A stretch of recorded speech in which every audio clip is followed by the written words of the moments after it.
The kill line is becoming government policy. Let's talk about it. I'm Melissa Chowdhury, candidate for Congress in Washington's 9th District. There's a line millions of Americans are living on right now. It's the point where one ordinary emergency becomes a total collapse. One sick day, one car repair, one missed paycheck, one rent increase, and suddenly the bills don't get paid. Your credit takes a hit. The next emergency costs even more, and a life that looked stable a month ago starts coming apart faster than you ever thought possible. That's the kill line. And this government is not protecting people from it, it's pushing us towards it. Here's what that looks like. Consider the number $2,000. That is the most money a disabled person in America is allowed to have, anywhere, at any time, and still qualify for help staying alive. Not $2,000 a month, $2,000 period. That limit was set in 1989. It has never been raised, not once. Not for inflation, not for rent, not for gas, not for anything. If it had kept pace with the cost of living, it would be more than $5,000 today. Still, not wealth, not comfort, but just enough maybe to survive one broken car, one medical bill, or one security deposit on an apartment when you're trying to escape your abuser.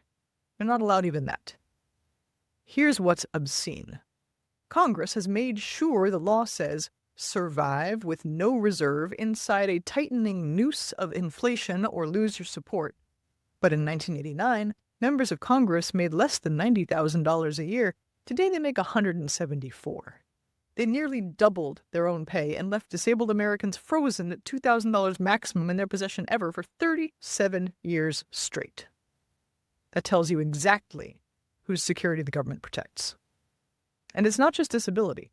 Elders are often under similar restrictive and intrusive caps that keep people deliberately close to the kill line, that structurally refuse to let them build any buffer. And it's getting worse. Look across the board. Food assistance, cut. Health care, stripped away from millions. The Affordable Care Act, more expensive, harder to keep. Social Security, under attack.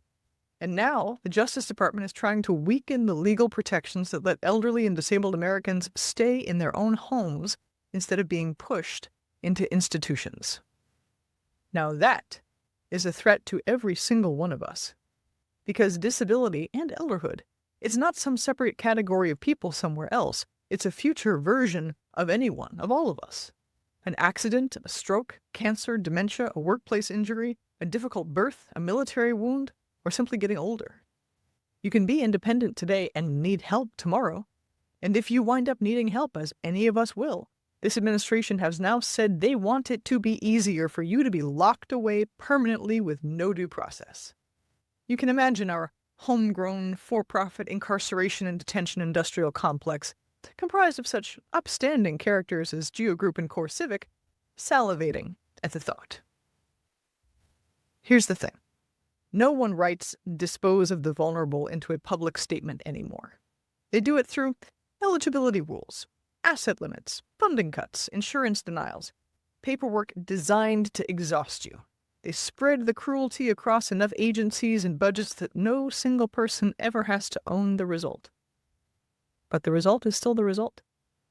More hunger, more medical debt and untreated illnesses, more people forced out of their homes, more people dying earlier than we should.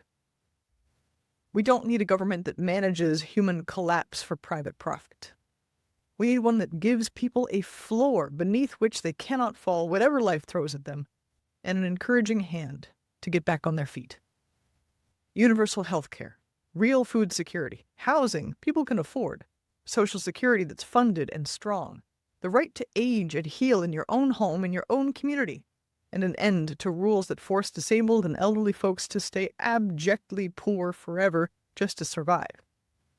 No American should live one ordinary emergency away from ruin, and no government should ever be allowed to push them closer. Care, courage, the Constitution. Vote Melissa for Congress.